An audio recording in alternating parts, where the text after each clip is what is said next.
Hana is one of the more unfortunate units in Fire Emblem Birthright. That game's meta mostly revolves around being an enemy phase god, and her stats are skewed in the opposite direction, emphasizing overkill strength and speed while having a relatively fragile defensive profile. But the tools for being a good unit are there. She has that overkill strength and speed, which would be useful if enemies were tougher than they are in Birthright. And she has the friendship option with Setsuna to gain access to Sniper, one of the more powerful player phase classes. Lucky for her, in Fire Emblem Fates Revelation, enemies are bulky enough to demand the overkill stats that she offers. And the Archer class is extremely valuable here, whereas it's kind of trash in Birthright. But unfortunately, poor Hana can't catch a break, because due to a developer oversight, her stats were actually nerfed in the transition from Birthright to Rev. And that super valuable Setsuna friendship?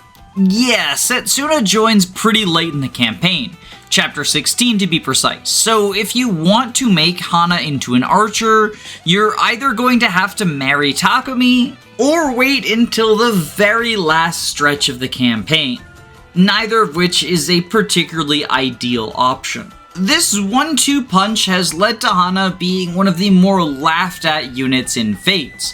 She was bad in Birthright and she got nerfed in Rev. And there's no denying that thanks to her rough start, Hana is on the lower end of the Rev tier list. But I think if given enough babying and attention, she can potentially rise from the ashes and become the superstar that we all want her to be. But before we begin, this video is part of an ongoing series where I'm doing a deep dive into every unit in the Revelation cast. If you're interested in looking at some of the previous units I've covered, they are in a playlist linked below, and if you'd like to vote on who gets covered next, consider supporting me on Patreon, where $5 and above backers have the ability to vote on not only reviews, but other stuff affecting the channel. With that being said, let's dive into today's unit, Rev U. Hana joins your army upon completion of Chapter 8 with truly depressing stats.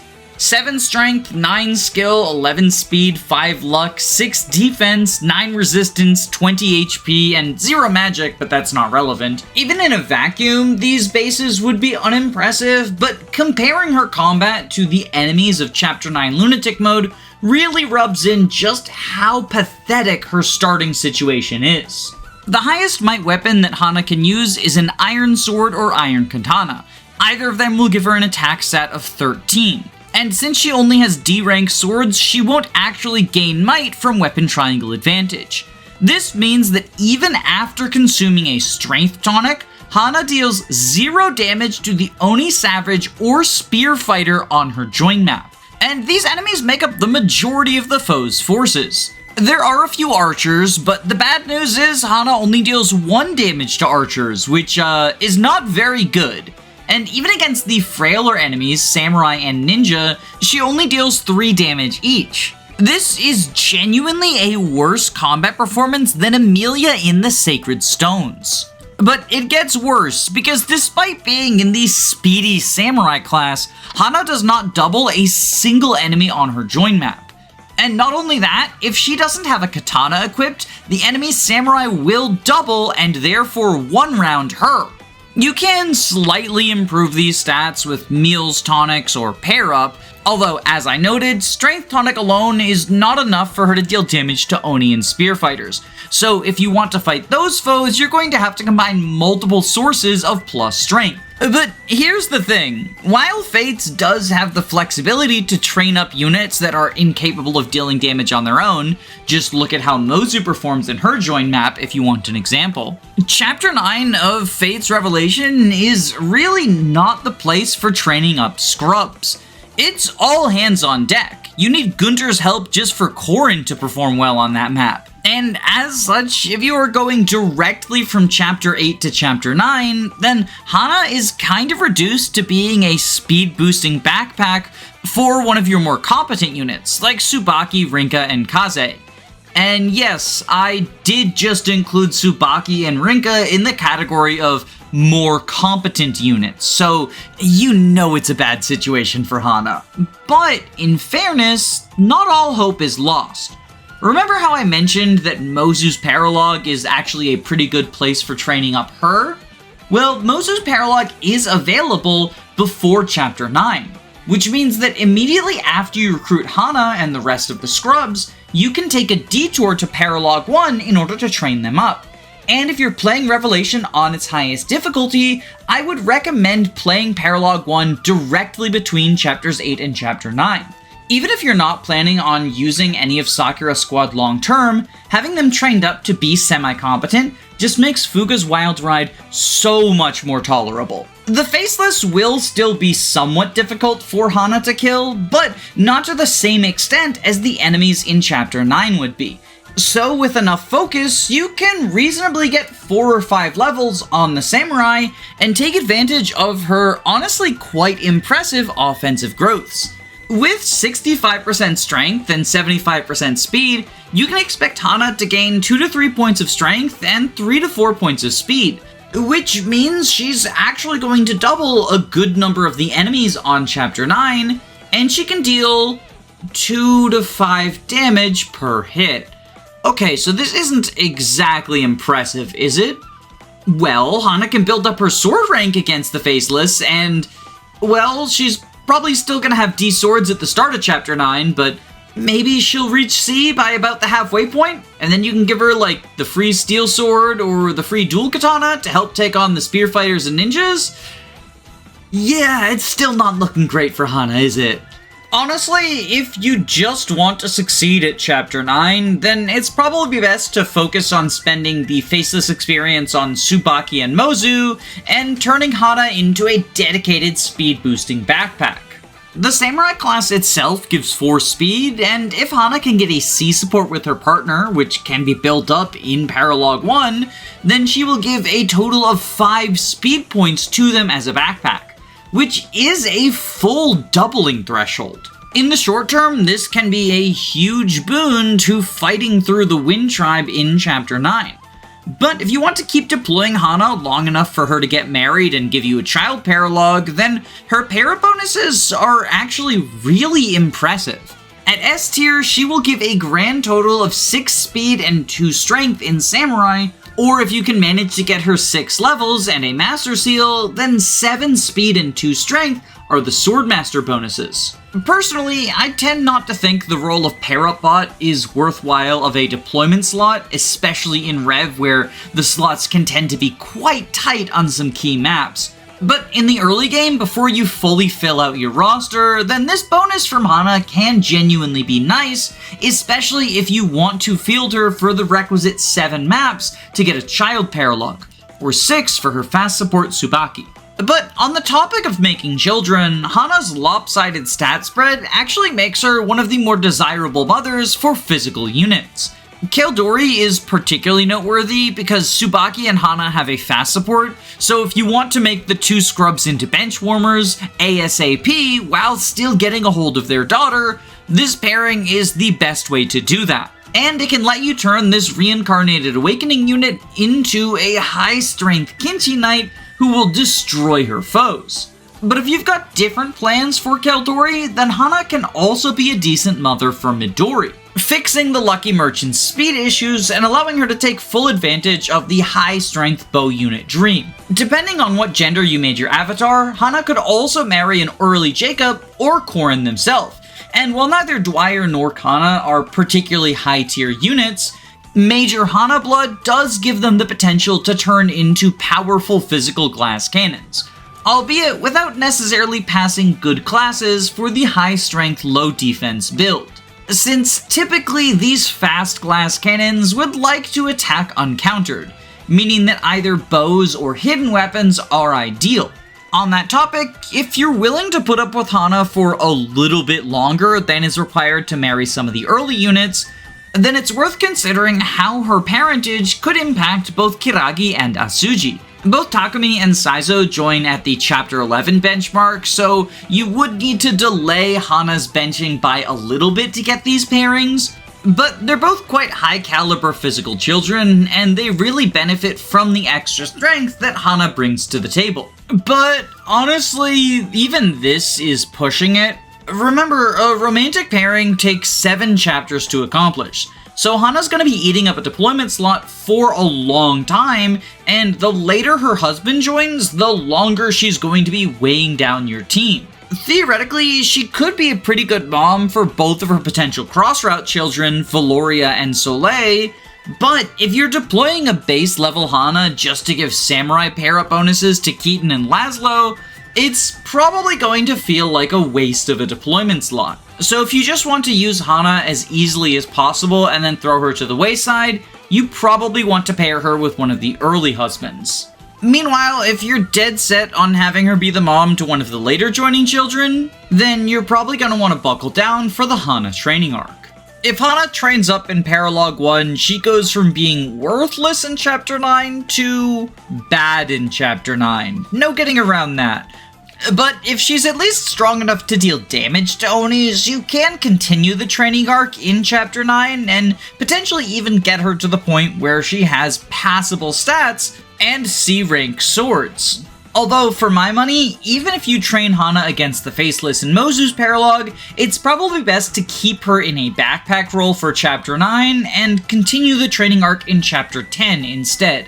That's the infamous snow shoveling map, and is a much more controlled environment since you can break the ice in such a way that it only reveals a small number of enemies, and you can feed as many as possible to whatever training project you favor. And if Hana is the training project of choice, then your payoff is a high speed, strength, and skill sword user. If you really focus down, you can get Hana to around level 15-ish by the end of Chapter 10, but I think that results in kind of screwing over some of the rest of your team, so 12 is a more reasonable benchmark if you're trying to train multiple units at the same time.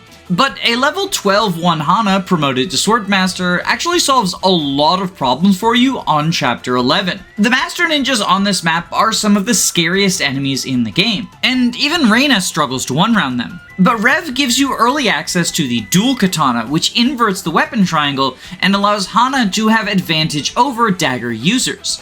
A 12-1 Swordmaster Hana averages around 20 speed, which means that when she has the dual katana equipped, she is only 3 points short of doubling the Master Ninjas. And those 3 points are very easy to accomplish. You can get them for either a Sky Knight or Samurai backpack, but if you want Hana to be paired with someone else, instead a tonic and meal get you there as well. It might seem weird to suggest early promotion on what is clearly intended to be a growth unit, but thanks to Fate's experience formula, promoting early means that Hana will get faster access to the powerful promoted skills such as Swordfare or Life and Death. Of course, if that's not enough to convince you, then an unpromoted Hana can still do some solid work in Chapter 11, namely by doubling and killing the unpromoted Master Ninjas and Spear Fighters, as well as holding her own against the other units with just iron and steel katanas. Speaking of which, it's not just reaving ninjas that Hana is good for.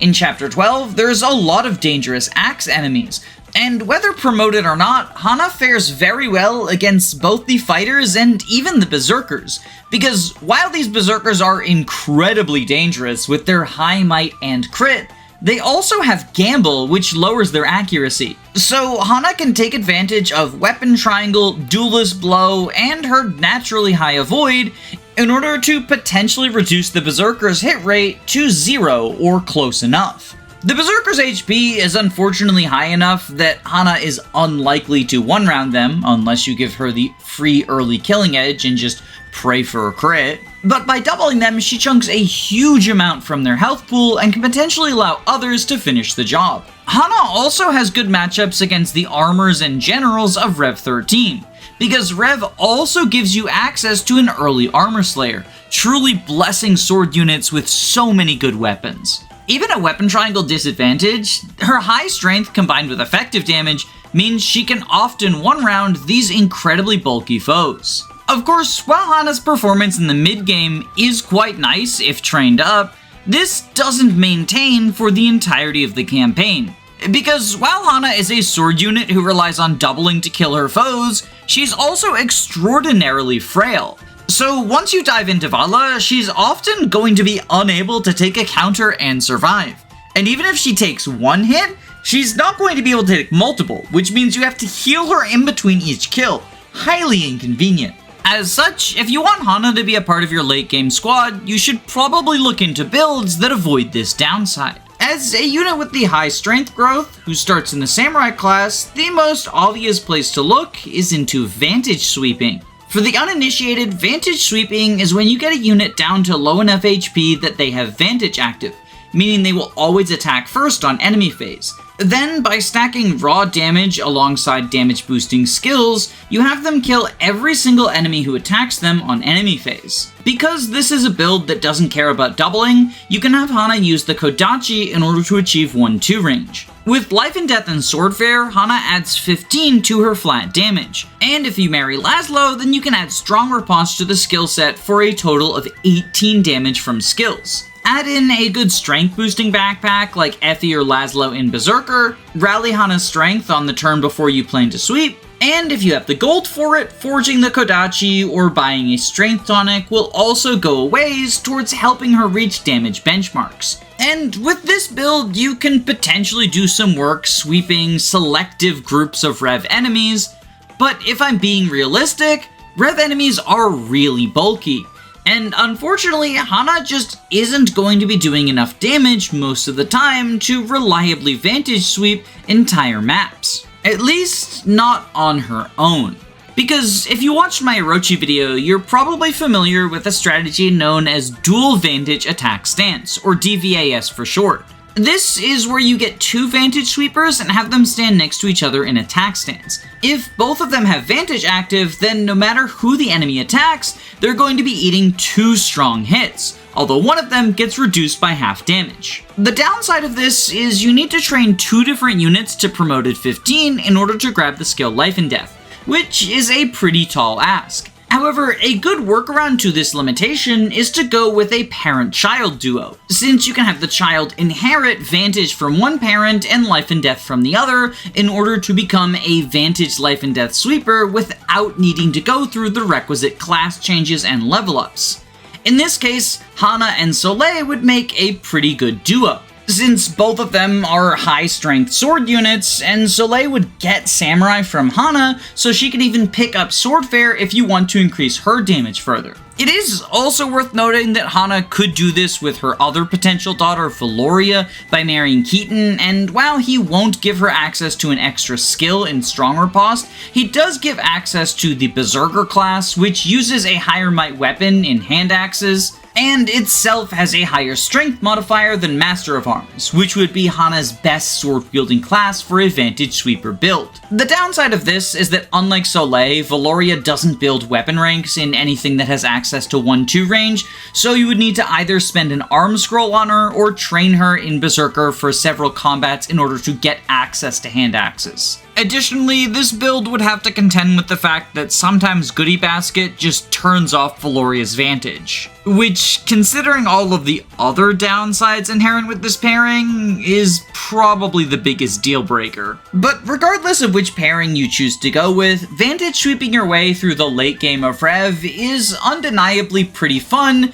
and very impressive, although it is equally undeniably quite high investment. And considering that Hana has such a rough start that the first portion of the game is a training arc for her, it's not super compelling to me personally to turn the second portion of the game into yet another training arc. So instead, I prefer to put Hana in a class where she can attack uncountered to take advantage of the high speed and strength without having the downside of low bulk. Hana can get access to a dagger class by marrying either Kaze, Saizo, or Jacob. For the most part, the Christmas ninjas are preferable. Master Ninja gives you better skill access such as Lock Touch and Shuriken Fair, and Hana can even take advantage of her native sword rank as a Master Ninja in case you run into enemies where you want to use the Armor Slayer or Dual Katana on them. But I'm sure there are people who can come up with very good reasons to put Hana in a maid outfit, and honestly, it's not like maid has that much worse stats than Master Ninja does. Daggers themselves have low might, but because of Hana's high strength, alongside damage boosting skills like Shuriken Fair, she can use hidden weapons to pretty reasonably two-shot all but the bulkiest enemies. And even against those super bulky foes, there is a backup plan. Because while Vengeance is at its most useful if you have a VLAD sweeper, it's also decent if you're facing foes that you 3-shot instead of 2-shotting. Because you can double them on player phase, and then if Vantage is active on enemy phase, Hana can retaliate before getting hit in order to secure a kill without taking damage. Of course, this isn't just limited to enemies that she herself can't kill. If you're doing a big player phase push and somehow you're unable to finish off the entire enemy squad, Hana is able to potentially survive against injured enemies by Vantage killing them before they kill her.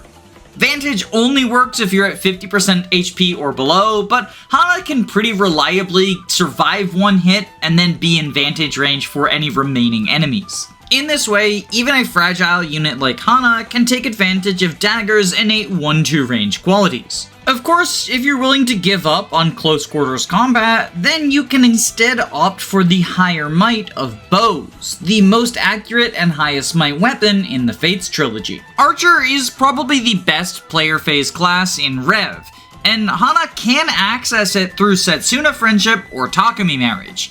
Takumi Marriage comes earlier, but Setsuna Friendship is less competitive. And of course, there's always Korin Marriage, which is an option to get any class onto any unit. But regardless of which way you acquire it, once you get Hana into Archer, she can double and two-shot most foes with bows, especially when powered up by Quick Draw, which gives an extra 4 damage on player phase. Of course, Archer isn't the only way to get bows on Hana. While her Heartseal class of Shrine Maiden is close to worthless, it does offer the benefit of Priestess as a promoted option. And Priestess is a high might bow class that can potentially get Hana working on her bow rank before she finishes either of the support chains needed for Archer. Of course, because Priestess is a promoted class, this would require an early promoted Hana, but if you recall from earlier, turning Hana into a Swordmaster is surprisingly beneficial for chapters 11, 12, and 13. So if you're planning on turning Hana into a high-strength bow unit, I think a very reasonable course of action is to have her early promote for that stretch, and then Heartseal into Priestess in order to start working on her bow rank while she's trying to marry Takumi. The 7 chapters needed for Takumi marriage line up perfectly to get Hana into Kinshi just in time for chapter 18, the first flyer-intensive map of Vala. Of course, if you're willing to keep Hana grounded, then getting Laszlo marriage alongside Setsuna Friendship means you'll get access to both the Archer promotions and Bow Knight, which are the 3 best bow classes in the game. The downside is, of course, the 5 requisite maps for Setsuna Friendship are going to stretch throughout most of the flyer-intensive chapters in the main campaign, unless you do some paralog routing. This isn't exactly the sort of thing that I would refer to as a build, but it is still incredibly effective. As it turns out, just having big numbers and a good weapon type is often enough to get the job done. And at the very least is a fitting payoff to a training arc as arduous as Hana's. But there's the rub, isn't it? With Hana's training arc as rough as it is, I think most teams are going to be benefited more by benching her than by training her up. As such, if we're placing Hana on a tier list, I find it hard to put her any higher than D tier. I have her above Forest and Soleil because I see their final builds as very similar to Hana. They are such late joiners that I find you'll often have a full team by the time their builds are online. Meanwhile, Hana providing pair-up bonuses in chapters 9 and 11 is, in my opinion, more value than the late joining children bring overall. It's marginally more, which is why she's still in D tier, but from my perspective, I would rather have the samurai bonuses than a very late joining player phase unit. But what do you think? Let me know in the comments if you're a defender of the samurai or if you think I was too lenient on her. I'm curious to hear what other people have to say. In the meantime, I want to thank my patrons. Thank you, Electric Giga, Erica Ford, YLO1, George Grenville, 7th PM, Jamie Collins, Arvis, Crispy Matthews, Floahay, I Like Rattata, Henry Fent, Amy Hazel, Neas Costa, Faulty Videos, Lyra, Kyle Madison, Derek Williams, Just Riley, Anna Cabana, Some Trades, Lydia Fugel, Faye, Magic Bite, Cynthia, Sardonic Muse, Dysike, Chris, Root Beer Pins, Queen Eliza, Aerith Emblem, Control Daegis, Roman Chromantic, Knick-Knack, Hammersmack, Lepton Cabbage, SUP, Caius Cole, Heistiklop, Bree, Punch Fighter Champion, Eggman, Maxine the Vampire Queen, Dragonback Lancer, Carrier has left, Jill, Angel Nap Caceres, Key the Iron Idol, Calamity Callie, a Non-Wanderer, a Clever Username of Lies, Jack McMahon, Saren Gurlixy, Tailored Muffin, Andu, Len, Gameboo, Carosa, Fyrant, Your Doctor, Frozen Helm, Girl Boss, Lizard Bongwater, Christopher Bueno, Marin McLean, Jaden, Reflect, Formless Thing, Dylan Solis, Guiji, Smaz Ruby, Cycrom, Robin D, Alinby, Hound Dogs, Vathon, Clan, and especially my Jagans, Thick Mulder, Adele, Alexander Roper, Siggy, and Cereal Bowl. Oh god, I'm out of breath now. If you want to join this list, there's a link to my Patreon below, but please only donate if you can comfortably afford to do so. I don't want anyone going broke over Fire Emblem. Regardless of what you choose to do, I hope you have a wonderful day. Stay safe, gamers.